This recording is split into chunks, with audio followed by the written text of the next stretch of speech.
Praise God po. Sige po, let's just keep on standing as we're going to read the word of the Lord first. So our main verse is written in Luke chapter 11 verses 1 to 4 in NLT version. It says here, once Jesus was in a certain place praying. As he finished, one of his disciples came to him and said, "Lord, teach us to pray, just as John taught his disciples." Jesus said, "This is how you should pray. Father, may your name be kept holy. May your kingdom come soon. Give us each day the food we need, and forgive us our sins as we forgive those who sin against us. And don't let us yield to temptation." May the Lord add blessings to His very words po. We can all sit down. Praise God. Hallelujah. Ayan, sige po. Can we just wave hi to the person right next to us or to the next row? Let's say, hi, hello. Just greet them with a smile and with the love of the Lord. Amen. Ayan. Isn't it so amazing and joyful, like after this week has been done, we're here Friday night spending our time with our Lord Jesus Christ and experience His very presence po tonight on our night of power. Amen. So, and also for all those that are tuning with us on live stream, we wanted to greet you a blessed evening or morning or afternoon, wherever you are po all over the world. Welcome to Jesus is Lord Church, North Calgary. Ayan. Amen. And for this month po, we are declaring revival, a call to what? Imitate Christ. Amen. A call to imitate Christ. And so for today po, as I was preparing po and praying to the Lord what will be my teaching for tonight, and of course, He led me again to prayer. Ayan, sa prayer. Kasi po ang prayer, malawak po itong topic na ito. It doesn't mean that if we pray, we already know every single thing about prayer. Amen. And then my title po for today is, Lord, teach us to pray. Lord, teach us to pray. Sa Tagalog, sasabihin po natin na, Panginoon, turuan niyo po kaming manalangin. Amen. And that statement was actually said by one of His disciples po. Amen. And as part of my introduction, as we are declaring revival, a call to imitate Christ, diba? The word imitate, if we will see it in the dictionary, it means to take or to follow as a model. Amen. Or take as a pattern. Or it is something that look alike, be like, or we mirror it, or somehow also we behave in a similar way to someone or something else. Amen? And as a Christian, we are a follower of the Lord Jesus Christ. So we are really called to imitate Him. Amen? And we are called, what are we called po? Christians. Right? We are called Christians because we do follow the Lord Jesus Christ. Amen? But as part of my introduction po, today, if we will notice, if we are really observant of what's happening around us, especially po on social media, we can commonly hear those people who follow certain artists or maybe a K-pop group. Last Sunday po, Kuya Harry asked the name of those people who follow BTS. What do you call them? They are ARMY. For Blackpink, you call them Blink. The BL for black and ink for the pink. Ayan. And for those fan of Taylor Swift, they call themselves Swifties. Right? Amen. But as a Christian po, as a follower of the Lord, we are called Christians. Amen. But sadly, nowadays as well, the word imitate, actually, especially on social media, there are these posers that they call. Have you heard about posers po? Especially the young people. Amen? So these people actually acts in an affected manner wherein in order to impress other people. How do they impress other people? They try to copy or to do what is on trend. What is on trending? Of course, if what's on trend and then they will do it, they will become famous. Amen? And another thing po, one additional po for that is for those people that impersonate other people. Amen. For example, I'm Stephanie Doctor, and another person will create an account who also named differently, but will use my photos, use my every single detail of me. That we call that a social media impersonation. Amen. And there's a lot of things that is going on. Amen. That's very sad po. Kasi us, as we declare, imitate Christ, we are leading to a right path, but then sadly, what's happening around us, it is people are copying certain things that we shouldn't be copying. Amen? And, hallelujah. Sabi po dito, as Christian, the one we should be following and imitating in our lives is who? It's Jesus alone. Amen. And this month of June po, like I've been saying po that we are called to imitate Christ, a revival in imitating Christ. Bakit kaya? Amen. So we are already in the 6th month of this year 2024, and we have done a lot of declaration from January to May, right? And for this month, we are declaring revival, a call to imitate Christ. Bakit? Amen. I have a question to you po. Like, can you just ponder why the Lord Jesus Christ actually impressed it to the leadership of Jesus is Lord Church worldwide that there will have to be a revival in a call to imitate Christ? Bakit? Ano po sa tingin nyo yung rason? Kasi hindi naman po pwede na bababa lang yan na walang rason. Amen? Why? It's because nowadays, people, even Christians, do follow and behave in a manner that the world dictates. Once again, it's because nowadays, even Christians do follow and behave in a manner that the world dictates. Yung kung ano-ano na lang yung ginagaya. We have this we call progressive Christians. So what are those? Like for example, one of this po is how we dress. Young people, and even the adults. Sometimes we say, oh no, it's fine. This is one thing that is trending. Diba? Yung mababa dito, mataas doon. Right? And actually, that's what the world says. Because the world promotes lust. But then, dahil yun ang trending, yun ang uso, makikigaya ngayon yung isang Kristiyano. Minsan. Bato-bato sa langit, matamaan, ouch. Amen? Another thing po, relationship. Right? What does the Lord Jesus Christ want in each and everyone's life? Purity, holiness, and preservation. But because of what's happening to this world, common law, the world approves it. What else? LGBTQ, the world approves it. Amen? So, alam niyo po yun, and even words that we use. Diba? Have you ever heard the Gen Z translation po of the Bible? Maybe some of you haven't heard about it po, but there is a Gen Z translation po of the Bible.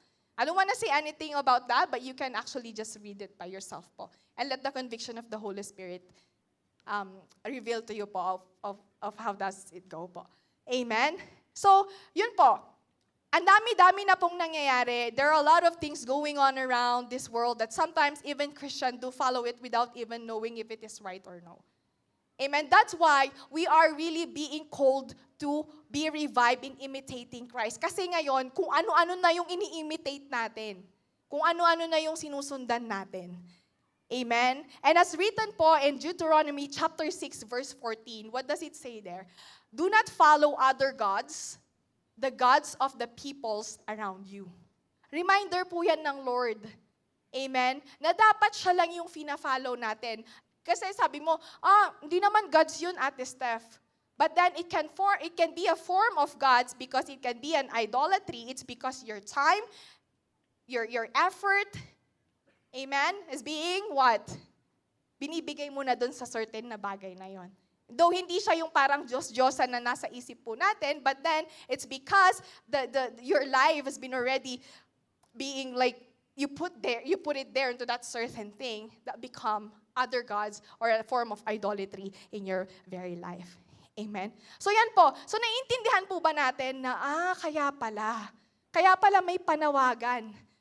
Kasi madalas or minsan maybe we are not aware of that we are already following certain things and yung effort natin, mas nai-effort pa tayo dun sa bagay na yun kesa kay Lord.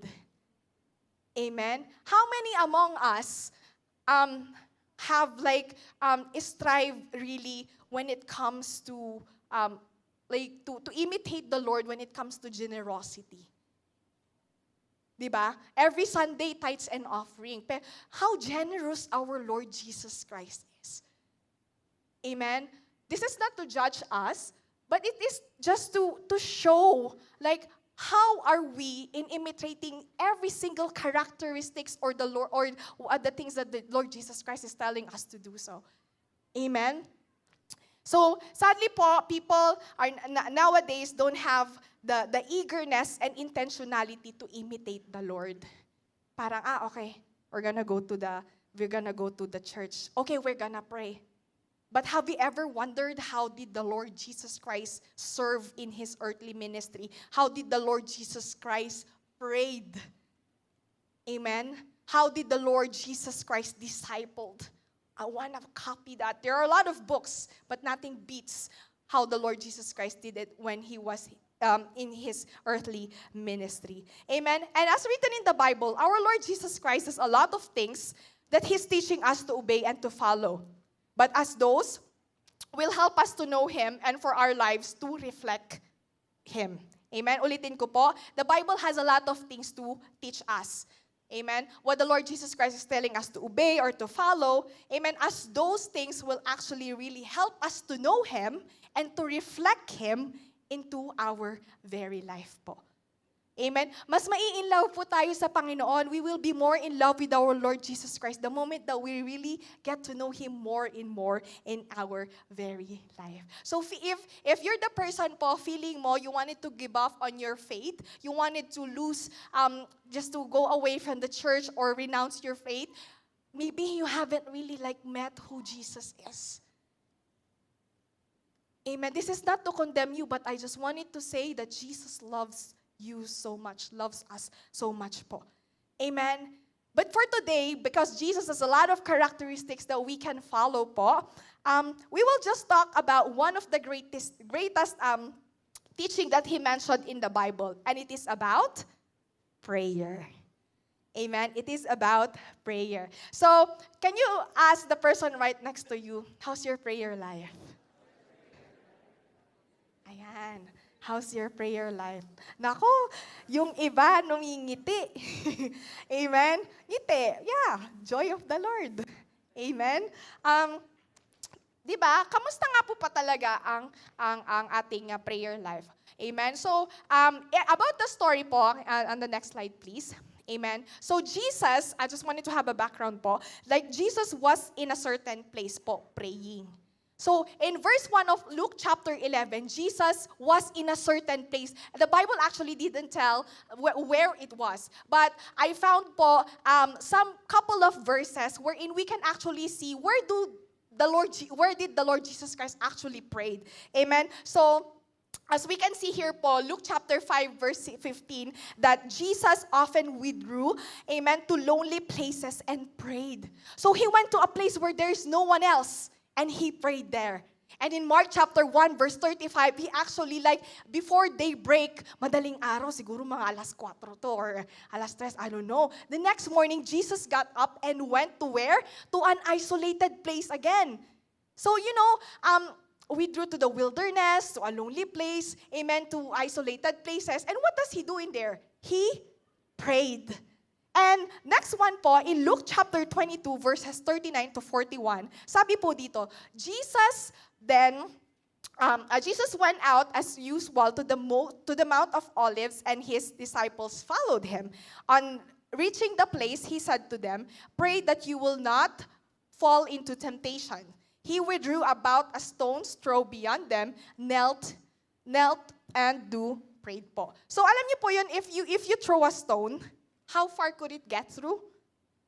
Ganun po kalayo umalis si Lord. And anong ginawa niya? nagpray siya. Amen? So in the story, there is our Lord Jesus Christ. He was in a certain place and he prayed and know for sure that that place is something private, something that he can really meet the God the Father. Amen? And what had happened was, his disciple saw him. So parang natapos na siyang mag-pray. Diba? As he finished, sabi po dun sa main verse natin, one of his disciple came to him and said, Lord, teach us to pray. Tagalog, Panginoon, turuan niyo po kaming manalangin. And then when I was studying here, I was asking the Lord, Lord, did your disciple didn't know how to pray? Why did they ask you to teach them how to pray? But I believe, as the disciple of the Lord Jesus Christ, they do pray. The person right next to you, he or she does pray. Amen? But the question is, bakit kaya nag-ask yung disciple na, Lord, isa lang po siya. There's only one disciple. But in that statement po, he said us, representing the whole disciple of the Lord Jesus Christ. Amen? So, Lord, teach us to pray. And in that po, what are the observations that we can see? Jesus' disciples do pray, but we can see that that one of them asked the Lord, Lord, teach us to pray. And that statement, what does it signify po? It signifies the vastness of prayer and how much things we should still be learning about prayer. So hindi ibig sabihin na, for example, your ate staff po is part of the WIN ministry, or even the person right next to you is praying, we already know every single thing about prayer. Amen? And that statement as well signifies what? Humility. Kasi, knowing that, Lord, teach us to pray. But they already know how to pray. Amen? And the thing there po is, the one thing that we can observe of that is, they have seen and witness how the Lord Jesus Christ prayed. That's why nagpaturo po sila. Kasi nakita nila, na-witness po nila. Amen? Na parang mapapawaw ka na lang. Wow. Amen? So,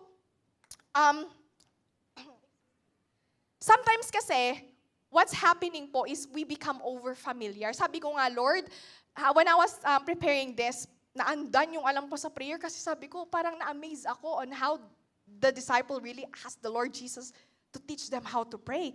Amen? Because sometimes we become over-familiar. Oh, we all know it already. Acts, adoration, confession, thanksgiving, and supplication. Do we all know about that?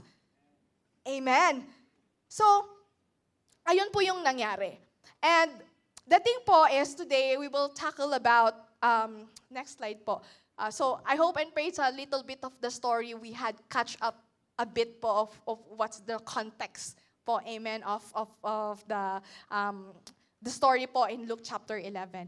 Amen. So like Jesus said, how should we pray then? So the disciple asked him, sabi niya, Lord, turuan mo naman kaming manalangin parang si John na nagturo sa kanyang mga disciples before. Amen. So sumagot si Lord. Of course, he answered. Amen. So like Jesus said, how should we pray then? So I only have 3 points. Number 1 is pray with reverence. Pray with reverence. It says there, Father, may your name be kept holy. May your kingdom come soon. So, in praying po with reverence, in these verses po, in these words, with the words of the Lord Jesus Christ, I found 3 things po. Amen? Makikita po natin dyan. So, number 1, in praying with reverence, we have to have a relationally worship, the relationally worship God. Amen? So, what does it mean? There must be a relationship. Kasi po, for example, I have met someone. Nasabihin ko, I'll tell to her, hey sister, you're so beautiful. You know what? I like your outfit. It's very nice. It's giving. Right? I can actually tell good things about that person. But it is different if I'll tell to my mom how beautiful she is. Right? I'll tell, Mom, you know what? You're so beautiful. I like the way you dress. I want to copy you, stuff like that. It's the same with God. Worshiping God, it must be relational. It must have a connection. Nakita niyo po, yung first word that the Lord Jesus said was, Father. Right? Baka po kasi maybe sometimes in our praise and worship, because everyone is singing, Lord, wonderful, beautiful, you are God, Savior, Redeemer. Does that words of worship connects of your relationship to Him? It's different po. Kaya nga, minsan, siguro, in our prayer life, even if we say, Hallelujah, Lord, we praise you, we magnify you, we can't connect. It's because we're kind of far. Like parang, there is something that is hindering us. Amen? And makikita po natin in an additional verse po is in Mark chapter 14 verse 36 po in NIV version, if we can just show it po. Sabi po ng Lord dito, Abba, Father, He said. This was the moment when He was praying in Gethsemane, when He was in anguish and in sorrow. Yet still, amen, His oneness with God the Father is there. He revered, there is the relationship like Abba, Father. Amen. So, yun po, nakikita po ba natin? So I hope and I pray with this simple teaching po, may maiba po sa atin when it comes to our prayer life. And next one po, after that relational worship po with God, it is holiness. Holiness. Can we just show po Hebrews chapter 10 verse 22? What does it say po? Let us draw near to God with a sincere heart and with a full assurance that faith brings, having our hearts sprinkled to cleanse us from a guilty conscience and having our bodies washed with pure water. Magtatanong po ako, I'll ask, who among us here haven't really fall short of the glory of the Lord? Who among us here haven't really sinned before God? No one. Amen. But then, holiness is available through our Lord Jesus Christ. And in Isaiah chapter 59 verses 1 to 2, what does it say there? It says po there surely the arm of the Lord is not too short to save, nor his ear too dull to hear, but your iniquities have separated you from your God. Your sins have hidden his face from you so that he will not hear. So, sabi po alam niyo po yung Our Father who art in heaven, hallowed be thy name. Di ba kabisado po natin yan in NIV version, hallowed be thy name. Does any one of us search about the word hallowed? So in NLT version po doon, may your name be kept holy. So the word hallowed po, it's something reverence, it's something about honoring, about blessing. Amen. So it actually congruent to holy po, holiness. So in prayer po pala, napaka-importante. It is very important to have what?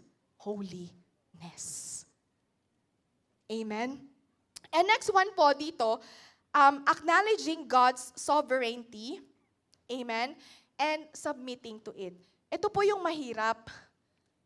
Yung sabi doon, may your kingdom come soon. Diba? Our Father who art in heaven, hallowed be thy name, thy kingdom come, thy will be done. Who among us here po in our prayer life actually do really say at the end of the prayer, Lord, even if I talk a lot of things, let thy will be done. Amen. Let thy will be done. It has something in our hearts po, no? Like, appears po. Kasi, minsan po talaga ang will ng Lord, iba po sa will natin eh. Iba po sa gusto natin. Amen. And in First John chapter 5, verse 14 po. Amen. What does it say there? Like, this is the confidence we have in approaching God. That if we ask anything according to what? According to His will, He will hear us. So, Sister Stephanie, there's a question. So if my prayer is not according to the will of the Lord, will the Lord still hear me? Will the Lord still hear me? What's your answer po? He does hear it. But the answer is opposite to all what we want. Kasi sometimes, alam niyo po ba, natutuwa po ako when it comes to Win Ministry kasi we receive prayer requests and answered prayers. And sometimes they will put there at the bottom part, this is what my answered prayer are. Pero you know what? The Lord really actually do have a lot of, it's not only yes. When it comes to His answer, it can be a no, it can be a wait, it can be a yes. So pag tayo po, naka-receive po tayo na, it's a no. Alam niyo po ba, may testimony po ako dyan. So I got my license po, right? As a nurse. So, in our inside po, in Alberta Health, they have this history of how many application I have applied. You know how many? 400. And every single thing of it, the answer is no. 400 applications po yun Tapos, minsan sasabihin ko, Lord, ano na po? Like, everything is a no. It's hard. But one thing, I can show it to you as an evidence. I wrote to my prayer notebook, Lord, thank you because I'm still answered prayer. It's because you said no, those 400 applications, in order for me to be led to the right one. Amen? So, tinuturuan po tayo ng Panginoon na manalangin in the way that He wants His will to be done in our very life. Amen? Masakit, mahirap.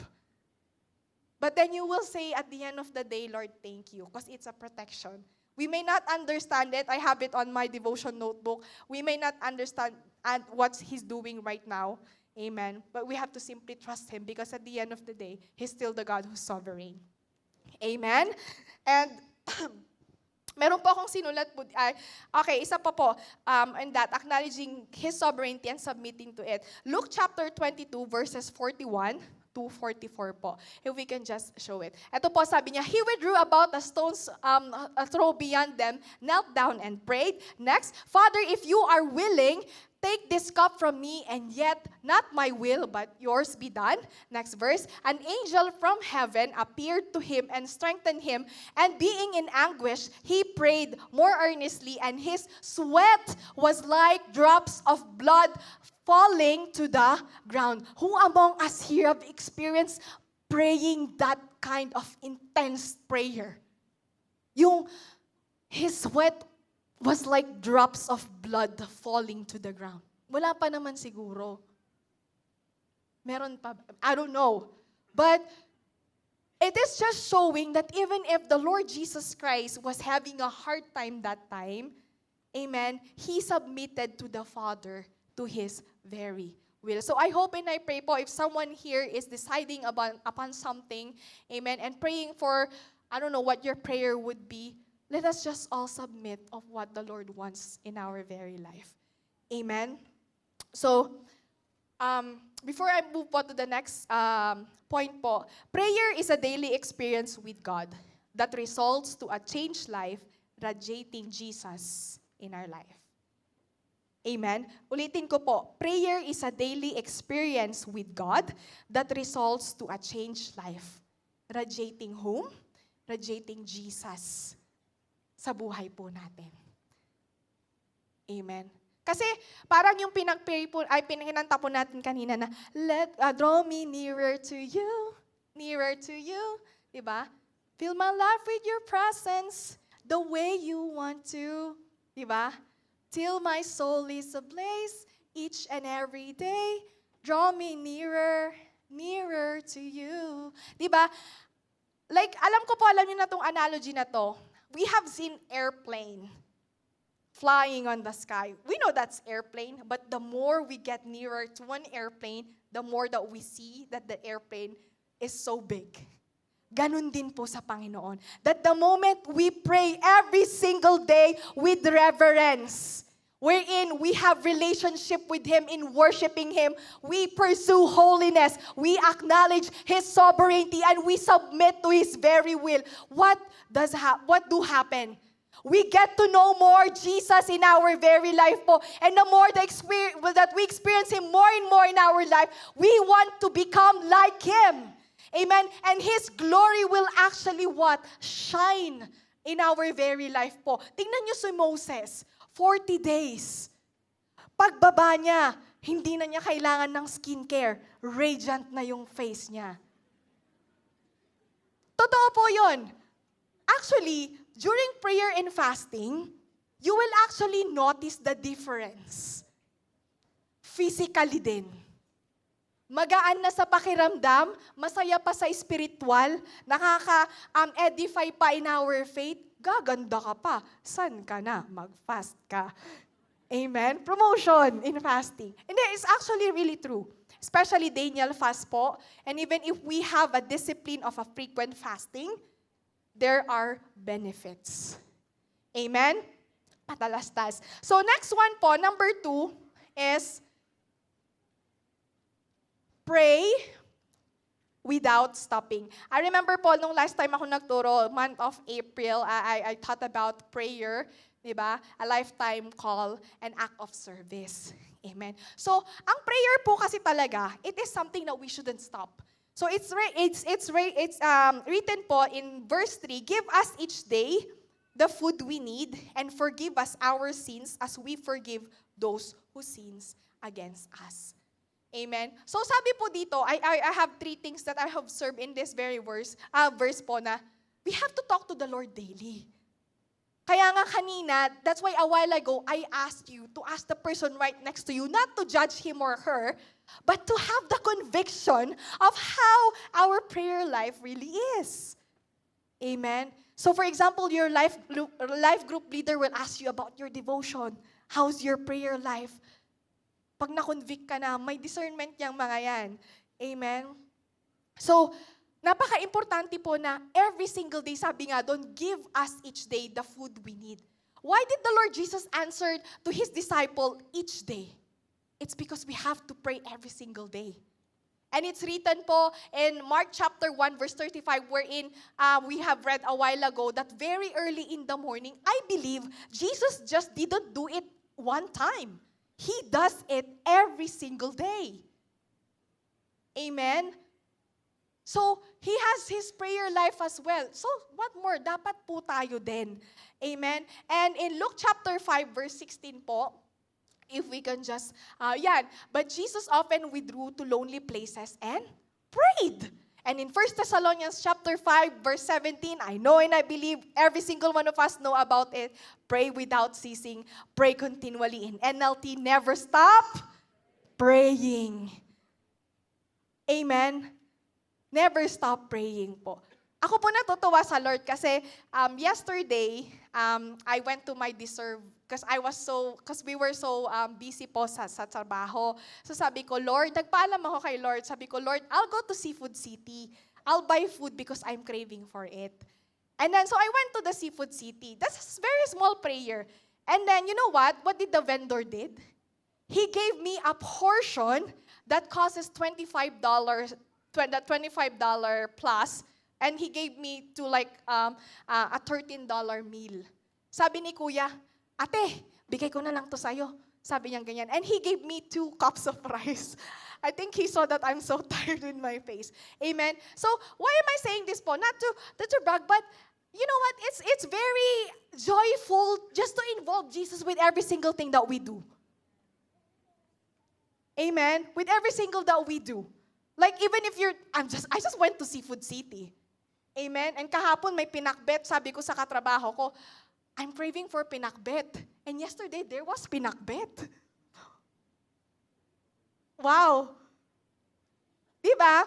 Nakakatuwa po, like, food, literal na food na we need. He provides. So, kapatid, brothers and sisters, what are the things that you need? Tell it to the Lord. Amen. Talk to Him every day. Amen. And another thing po dito is to receive and give what? Love and forgiveness. To receive and to give what? Love and forgiveness. Sabi po doon, and forgive us our sins as we forgive those who sin against us. So, in Luke chapter 23, verse 34 po, as a supporting verse po for that, the Lord Jesus actually prayed like, Father, forgive them, for they do not know what they are doing. Father, forgive them, for they do not know what they are doing. He was already in pain into that moment. But one thing that he was thinking about was us. Amen? It's for the salvation of each and every one. This is, I believe, lahat po alam po na natin to, but I hope and I pray that we are gonna be reminded that in prayer, we will actually receive God's love. We will experience His forgiveness. Kasi I believe, no one with every single day is perfect. Meron po tayong intentional or unintentional things na maybe nagawa po natin that is not pleasing before the eyes of the Lord. That's why, napaka-importante, it's very important in our prayer to ask for forgiveness. Cleansing power po. Kaya nga, kailangan din, the Lord Jesus said, each day, sinundan niya after ng food, sinundan niya ng forgiveness. It's because that's our greatest need as well, forgiveness. Salvation, that's the greatest miracle. We have been forgiven because of our Lord Jesus Christ po. And another thing po there, if you are the person who is having a hard time to give love and forgiveness to other people, maybe you are not receiving it in prayer and from the Lord. Why? Because you can never give something that you don't have. If Ken will ask me $5 and my pocket is empty, how can I give him $5? Now, if our hearts is empty with love and forgiveness, then how can we give it to the people surrounding us, our family especially? Amen? So it goes. It's a two-way communication po. It is receiving and it is giving. So kailangan dapat nagfo-flow. Amen? Amen? Tulog na po yata tayo. Next one po is God's grace. God's grace. In prayer, the moment na kinakatagpo natin ang Panginoon, amen, the moment that we receive that forgiveness, His very presence, His enablement, His provision, His answers, those are what? God's grace.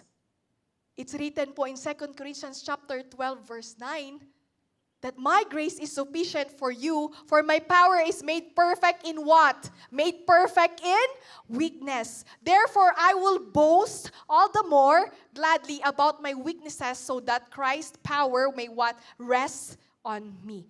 So, babalik ulit po tayo ulit sa number 1, which is teaching about humility. Lord, teach us to pray. Amen?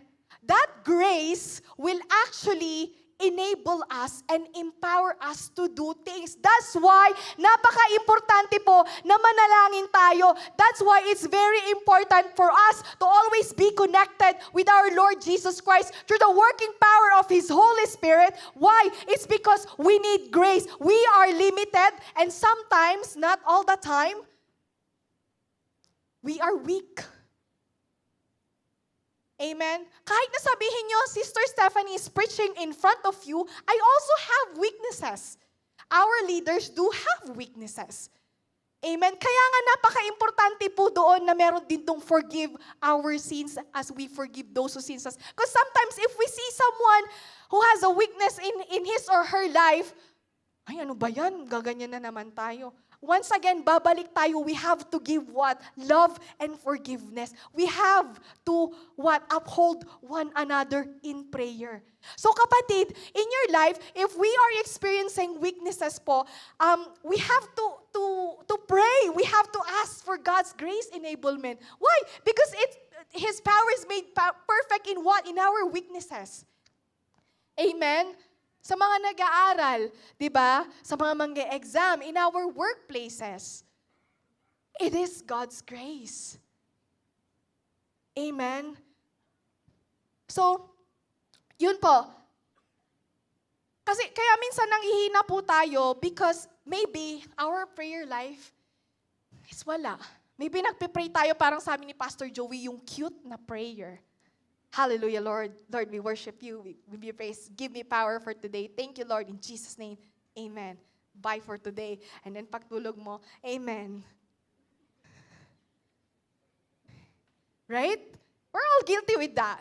Especially if we are tired from work. But you know what? This is a revelation from the Lord too. Like, if you find yourself is struggling in your prayer life, yung parang pag mag-i-start ka ng mag-pray, you will start to pray, you will start to do your devotion, you feel so tired, you feel so sleepy, that's a what? A spiritual attack from the devil. Why? It's because the devil doesn't want you to what? To be empowered by the Lord. Kaya ikaw, dapat, wag mong hahayaan. If you notice it already in your life, kasi kunyari, magpipray ka, tapos antok na antok ka, parang you find yourself sleeping. Amen? Pero pag may iba kang gagawin, if you will do something else, you feel so alive, alert, still awake until 1 a.m.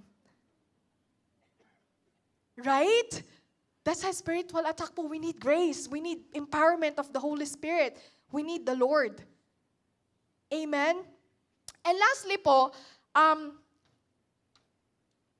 as the Lord teaches us to pray is, we have to, number 3 po, pray to be, transition, to be empowered.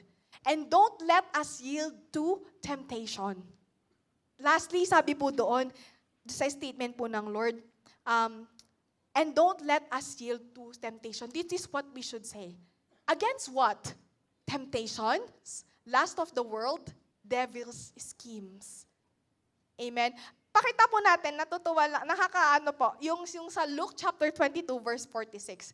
This is when Jesus was praying. And sabi po doon, ni Lord after He was praying, He said to the disciple, "Why are you sleeping?"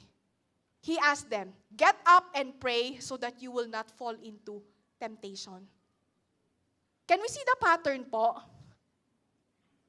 Prayer life has been attacked. You become weak. Temptation, you can easily give in. Sin. And what's the wages of sin? Death. Sa simple palang prayerlessness, ang daming ginagawa ng kaaway. Kaya kapag hindi po tayo nag-pray, we will not be empowered against any form of temptation. Kuya Harry actually told us din po during our life group that one thing that we can actually observe for people who fall into sin, it is started with prayerlessness. Which is true. Amen? Which is very, very true. Why are you sleeping? Amen? Get up and pray so you will not fall into temptation. And the Lord said, don't sa prayer, and don't let us yield to temptation. Amen? So kapatid, brothers and sisters, are you struggling on something? Pray. Pray. Amen? Another thing po, lust of this world. Proverbs chapter 6, verse 25. Do not lust in your heart after her beauty, or let her captive you with her eyes. This world can offer a lot of good and beautiful things. But sabi ng Lord, this is warning against adultery. Do not lust in your heart after her beauty. Adultery doesn't just go with a husband who cheated and then go for another woman. It can also go in our relationship with our Lord Jesus Christ. what are the things that captivates us more than the Lord? Amen. Sabi dun, and let her captive you with her eyes. And yeah, do not. Dapat wag. Kasi, you know what sin? Like what our pastors has been preaching, pero I just wanted to tell it once again. It doesn't advertise what are the consequences after.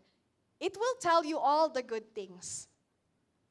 It's silly for an advertisement to tell the negative things. Advertisement always say, oh, for example, the toothpaste, your teeth will become more whiter in 3 days.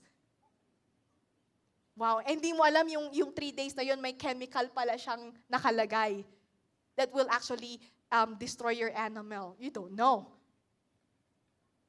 Right? So, napaka-importante po na manalangin tayo para po tayo ay ma-empowered against temptation, against lust of this world, and against what? Devil's scheme. That in John 10:10, like what we have been hearing all the time, that what? The devil comes to steal, to kill, and to destroy. Alam na alam po natin yan. We all know about it.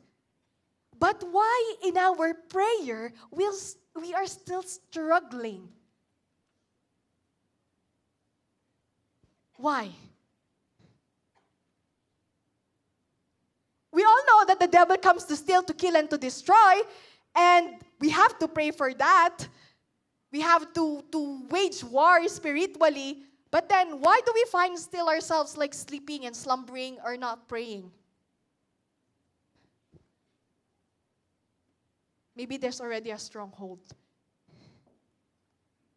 Prayer and fasting, sabi ni Kuya Emil. I always remember what he taught po nun. Stronghold na po yun. We have to pray and fast. Amen?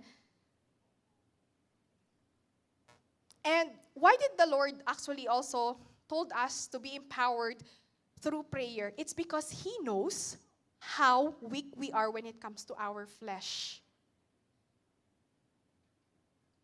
Pag fasting na nga lang, after fasting, Lord, 1 minute, this is the longest 1 minute in my life. Right?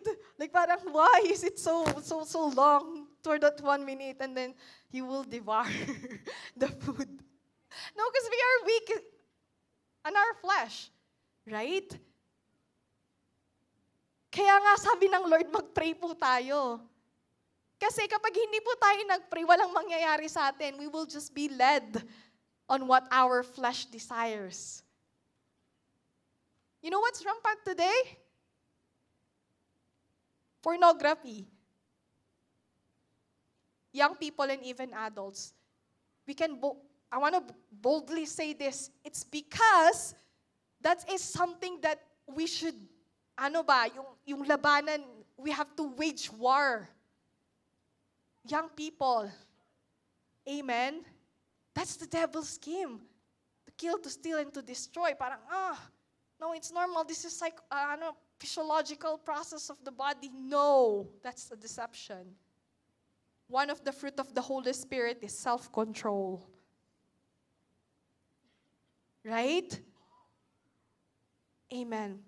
So if we are not empowered po, we won't be able to fight against the enemy. And as part po of my conclusion,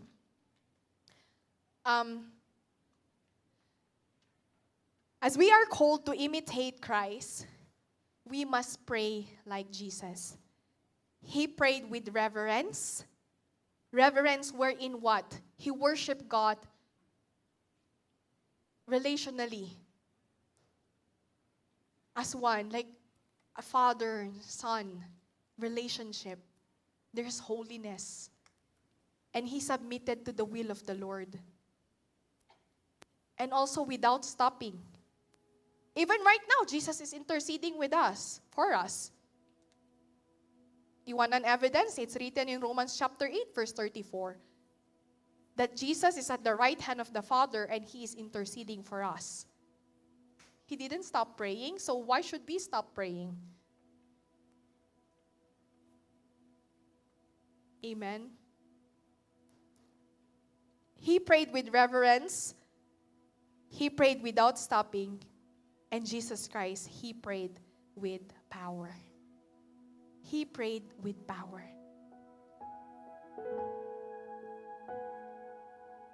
This is just a simple prayer po. Teaching. I know maybe most of you already know about, we have to worship God. Oh, we shouldn't stop praying. Oh, we have to pray with power. But the question is, bakit yun yung sagot ni Lord dun sa disciple?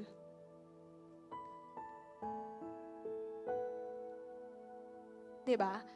Bakit? Napakasimple. Alam na naman nila, you have to worship God, diba? Forgiveness. They know that. They are disciples. And even you. Amen? Bakit kaya? Lord, teach us to pray as a whole entire church. Sana yun din po yung panalangin natin. Nasabihin po natin, let it be our prayer that let's tell the Lord, Lord, teach us to pray. Teach me to pray. Why? Maybe it's because I don't know what your situation is. I don't know what's going on in your life. But maybe there's something going on, like stopping you to pray, like your prayer is powerless na, or like parang, why Lord, am I not experiencing your presence anymore? Yung parang kahit lumuhod ka, di mo nararanasan. Siguro, we should ask the Lord and tell Him, Lord, can you just please teach me to pray once again? It's humility. It's something that undoing ourselves. May kwento po ako before we stand up. Kasi po sa work, this is not to boast, but this is an example lang po. Because I always pray before and after working. I always find a place wherein I can pray and kneel down before the Lord.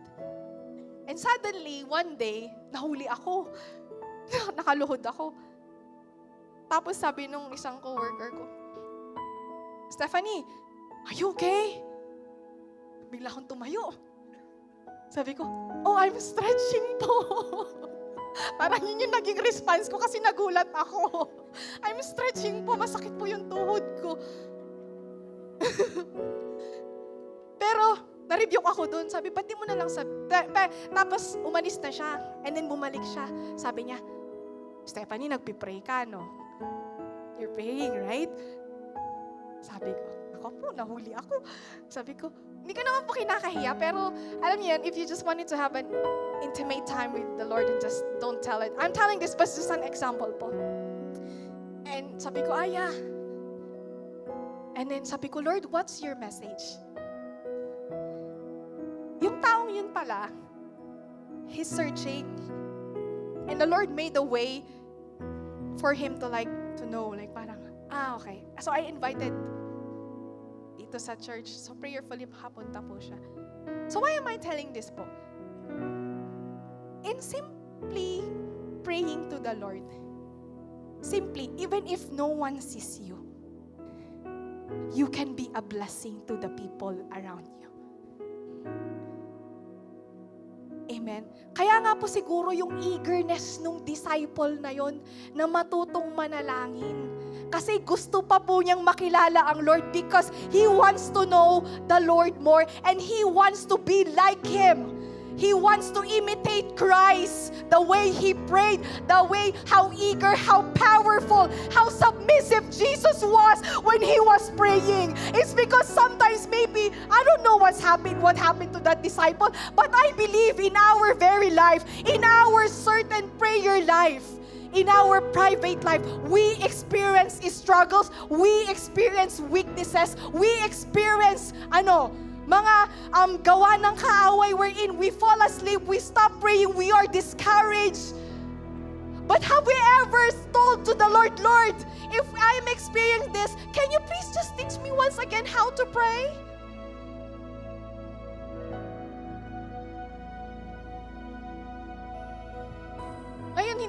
Once again, hindi po ako galit. Pero, ewan ko lang po yung message po kasi ng Lord ngayon. Very simple about prayer. Lord, turuan niyo po kaming manalangin ulit-ulit, ulit-ulit. The Lord wants to break pride in our prayer life. The Lord wants to break our own will in our prayer life.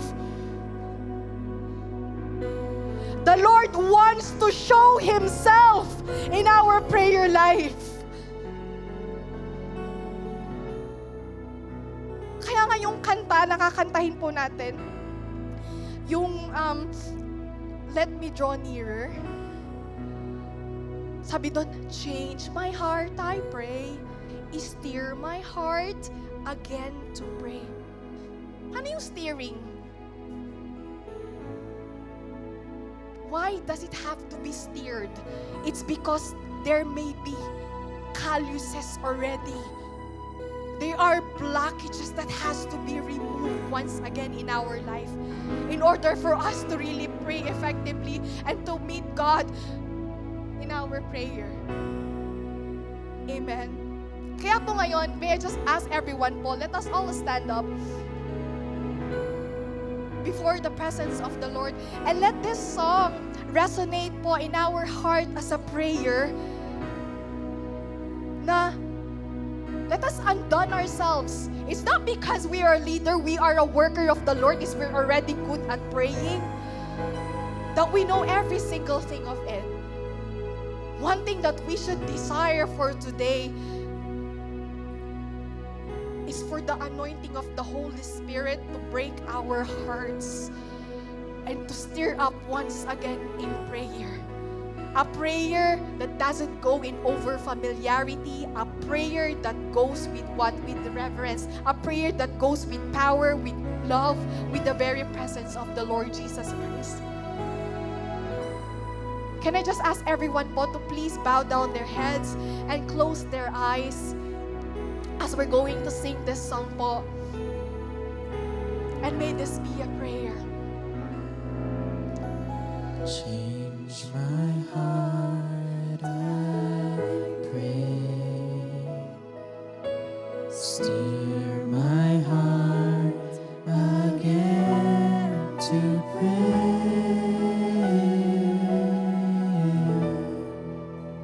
Blessed Holy Spirit, come upon me now again today. Come upon me now, come upon me now, as we sing your praise. Once again, change our hearts. Change my heart, I pray.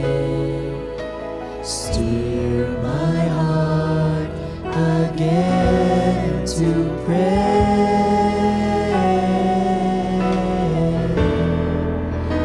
Blessed Holy Spirit, Desire Him. come upon me now again today. Come upon me now, come upon me now, as we sing your praise. Let me draw nearer. Let me draw nearer.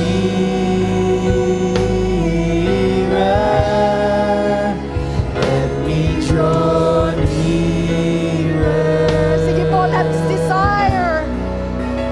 Nearer to you.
nearer.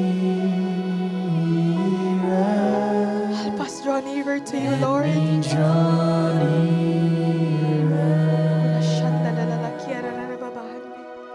nearer to you.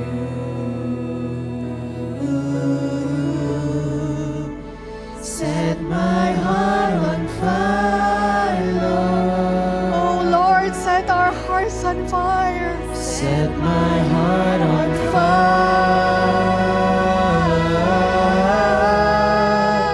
Set my heart on fire as I draw nearer, nearer to you. Before we continue po, it's written in the, let's just bow our head and close our eyes right now. I just wanted to read the word of the Lord in John chapter 16, wherein the disciples' grief will turn into joy. It talks about the working power of the Holy Spirit. It says there in verse 22 to 23, so with you, now is your time of grief, but I will see you again and you will rejoice. And no one will take away your joy. In that day, you will no longer ask me anything. I'll tell you the truth. My Father will give you whatever you ask in my name. But until now, you have not asked for anything in my name. Ask and you will receive, and your joy will be complete. Brothers and sisters, right now, how is our prayer life po? How is our communication with the Lord? How is our devotion?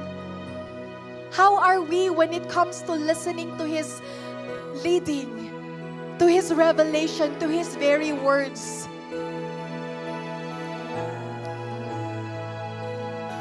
Are we in the time wherein we have a lot of questions?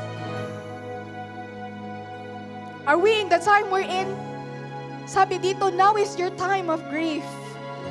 I don't know what kind of circumstances that we are facing off, but one thing that the Father promises, but I will see you again and you will rejoice and no one will take away your joy. Meron din po dito, you have not asked for anything in my name.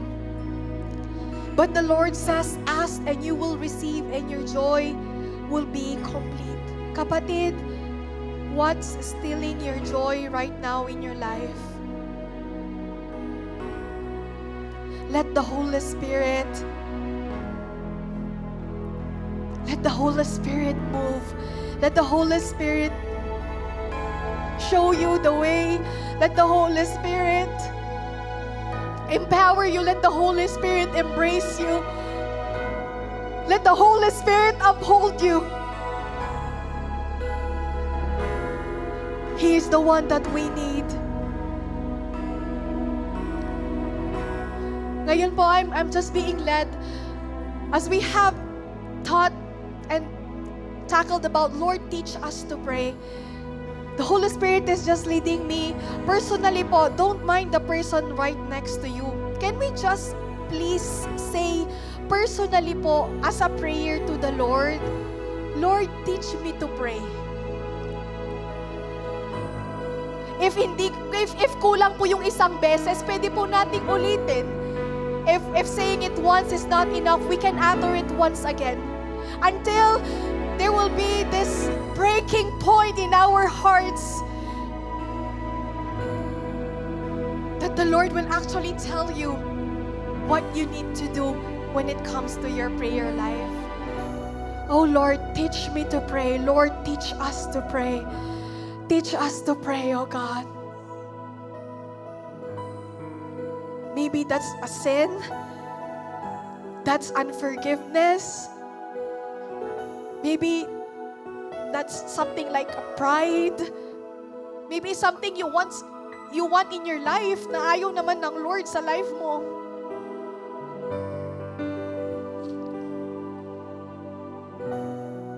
Submit to the sovereignty and will of the Lord. It's because His ways are higher than our ways, and His thoughts are higher than our thoughts. His plans are the best. He sees the bigger picture of it. Now, can we just utter to the Lord po, ano yung gusto mong ipag-pray ngayon na tinuruan ka na niya? Tell to the Lord, what is this your prayer request? Lord, I want my family, I want to be revived. I pray for healing, I pray for restoration, I pray for joy, I pray, just tell it. It's you anyway, it's between you and the Lord. He's listening. Hallelujah, Lord. Oh, teach us to pray.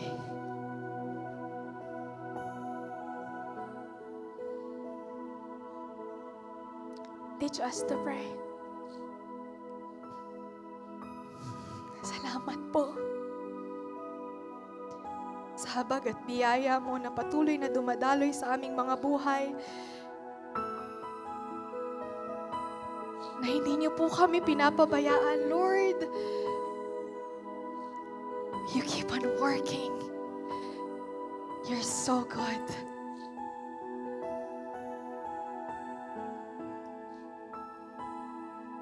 If it's pain in your heart, let God comfort you. God comfort us.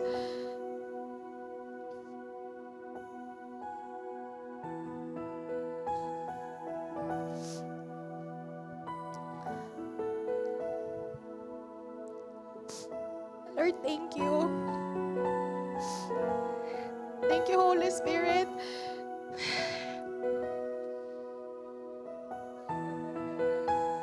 Thank you, Holy Spirit.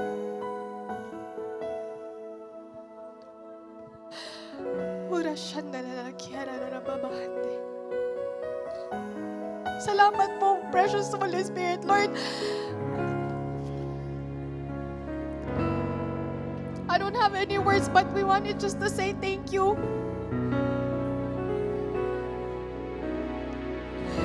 Kasi even in the times na kami po ay nagagawi, nadideceive or anuman po, nagkakamali, patuloy na ikaw ang umikilos sa aming mga buhay. That we are still here, oh God, by your abundant grace and mercy. Can we just tell po to the Holy Spirit how we love Him? Let's just tell it po personally, not me. But kayo lang po pakisabi na mahal po natin siya. Na mahal natin ang Panginoon. Na tayo'y nagpapasalamat sa kadakilaan niya. Na tayo'y nagpapasalamat sa kanyang kabutihan, sa kanyang kapanalan, sa kanyang provisyon, sa kanyang kabaitan, sa kanyang habag at awa.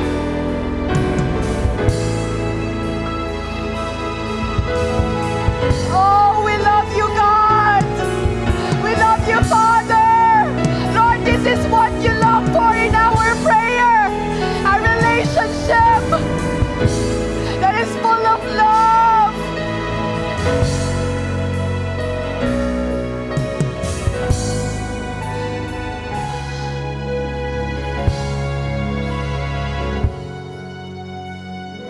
Ang pagyakap mo, Panginoon, ang patuloy naming mararanasan.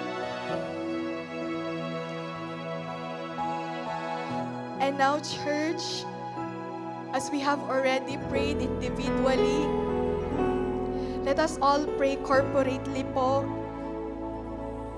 para sa sambahan na ito at gawain ng Panginoon sa ministeryo ng JIL North Calgary. Can we just all unitedly pray for our church? Let us all pray for our beloved pastors, Pastora Ana, Pastor Andy, and even Abby. Let us pray for the Anada family. Let us pray for this church po.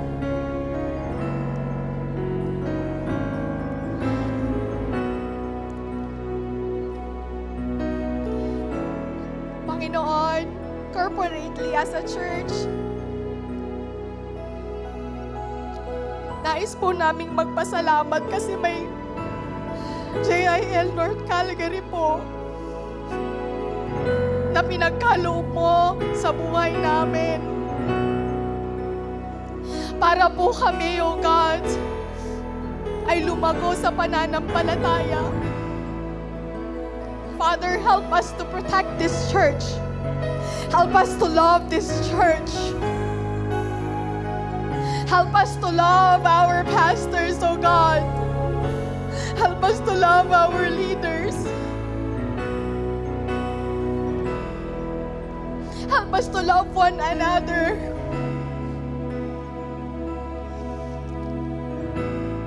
Father, I pray, we pray, that your covering of thy most precious blood be upon your temple, O God, that no works, no plans, no wiles of the devil shall ever prosper upon this place and upon the people of God. In the mighty name of Jesus, we rebuke and renounce the spirit of division. We rebuke and renounce the spirit of deception. We rebuke the spirit of prayerlessness, the spirit of insubmission, the spirit of devotionless. We rebuke you, Satan. Get out in this place. Get out in our life in the mighty name of Jesus Christ of Nazareth. And we only let loose the power of the living God, the power of the Holy Spirit to saturate this place. That us, as people of God, we will stand in prayer with power, waging war in the spiritual realms and declaring the victory of our Lord Jesus Christ in our life, in our church, in our family, in Jesus' name.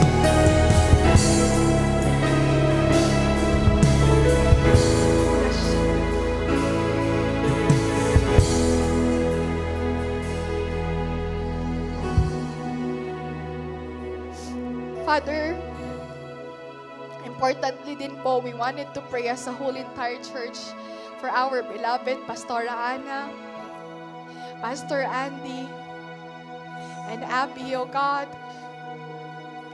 Napakalaking biyaya po sa aming mga buhay. Father, we pray that may you continually sustain them with thy strength. May you continually embrace them, O God. And may that comforting presence of you be upon them. Na patuloy na ikaw, Panginoon, ang mag-empower sa kanila through your grace, through your Holy Spirit.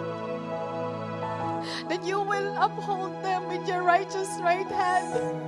Na Panginoon, lulukuban niyo po sila ng inyong presensya.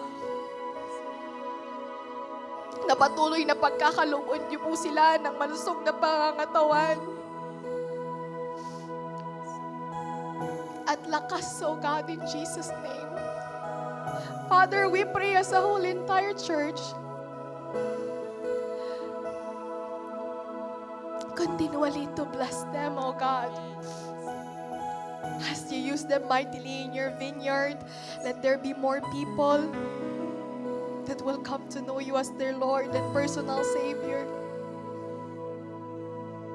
Continually lead them, O God, and guide them to the way that you want them to go, and let the anointing power will overflow from the top of their head to the soles of their feet, that whatever that they will do, O God, you will indeed bless and anoint it in Jesus' name. Lord, we just wanted to really say thank you for their lives.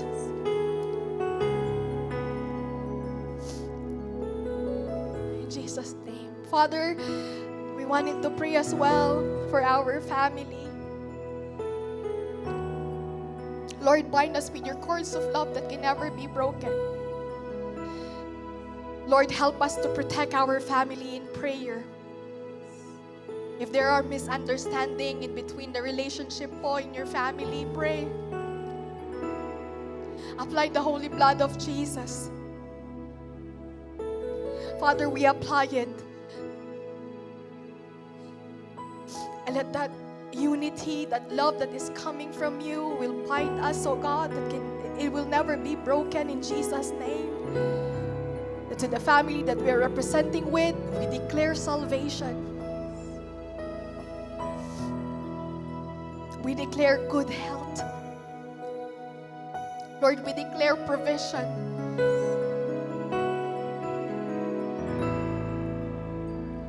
Lord, as you taught us to pray, may you continually teach us to pray. At ang huling panalangin po namin, Panginoon, our last prayer po before we end this night of power is please always lead us, O God. Lead us in getting closer to you all the days of our lives. And may these lives, O God, be used all for your glory. May this life be used as a light, as a channel of blessings, so that people, O God, will come to know you as their Lord and personal Savior, giving back all the glory unto you alone.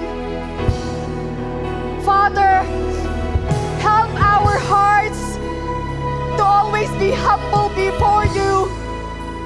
Help us to be undone, submitting only to your very will. Mahal na mahal ka po namin, Panginoon. Bless every single activity and every plans of your church, O God of JL North Calgary, in Jesus' mighty name, for tomorrow's practices, Bible studies, O God, and Sunday worship and healing services. Father, we pray for that unusual move of thy Holy Spirit to be manifested in Jesus' mighty name, that there will be a wave, O God, of revival upon the lives of your people. In Jesus' mighty name, that there will be a wave, oh God, of thy very presence, reviving every single heart of your people in Jesus' name, that there will be more first-timer, that there will be, oh God, a lot of harvest, hallelujah, that will declare your lordship, your kingship, your power and dominion, in Jesus' mighty name, in Jesus' mighty name. And Father, we pray as well, they are these people who have sent their prayer requests on our live stream. Lord, this is your promise in John chapter 16, that if we have asked it in your name, we will receive it. Father, in your most powerful and holy name, Jesus, bless all those prayer requests and may it be answered according to your will and to your purpose upon their very lives, oh God. And Lord, as all of us receive those answers, may it give back glory to your name and will bring, oh God, shine on Jesus, in Jesus' mighty name. Father, salamat po ng marami. Mahal na mahal po namin kayo, Panginoon. Mahal na mahal ka namin. Oh God, hindi po kami magsasawa in Jesus' mighty name. And right now, church, can we just give the best clap of praise to our living God? Sige po, there's more for that. That's for Jesus. For Jesus. Father, maingat namin ibinabalik sa'yo lahat ng papuri, pagsamba at pasasalamat. Mahal ka namin in Jesus'